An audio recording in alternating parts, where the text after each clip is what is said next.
nimekuletea kitu ambacho nataka tujifunze kwa pamoja. Leo nataka kuzungumza na wazazi ama walezi ambao wanatoka nyumbani asubuhi na kwenda kwenye mishughuliko na kuwaacha watoto, namna ambavyo tunaweza tukazingatia vitu vichache sana kwa ajili ya kuwalea na kuwakuza watoto wetu katika makuzi yaliyo bora. Kitu kimoja cha muhimu sana natamani wazazi ama walezi tukiangalie ni jinsi ambavyo tunazungumza na watoto wetu nyumbani.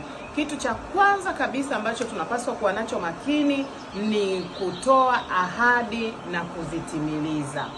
Unapotoka nyumbani asubuhi, unapoongea na mtoto au unapoagana na mtoto, usiweke ahadi ambayo jioni utakaporudi utakuwa haujaitimiliza. Kitendo kile kinavunja uaminifu kwa mtoto, kinavunja upendo kwa mtoto, japo unaweza ukaona ni kitu kidogo, lakini kinaondoa bondi kati ya wewe mzazi na mtoto.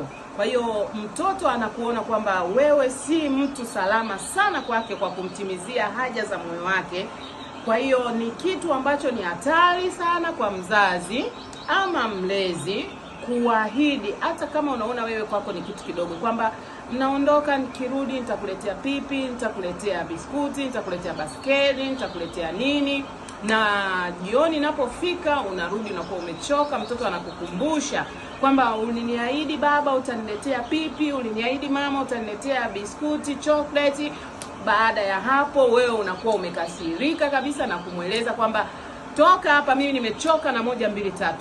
Kwa wakati ule kwa mzazi unaweza ukawa hujajua nini ulichotengeneza ndani ya moyo wa mtoto, au ni athari gani ambayo umeingiza ndani ya mtoto yule. Mtoto yule kwa kuwa ni mdogo hata kuonyesha kitu chochote, na kwa sababu watoto jinsi walivyoumbwa ni wepesi wa kusahau, ni wepesi wa kuachilia, lakini neno lile linakuwa na nafasi ndani ya moyo wake, na anapoendelea kukua kuna kitu kinajengeka ndani ya moyo wake kwamba mzazi wangu sio mkweli, au mzazi wangu sio mwaminifu, sio mtu wa kumwamini wala sio mtu wa kumtegemea.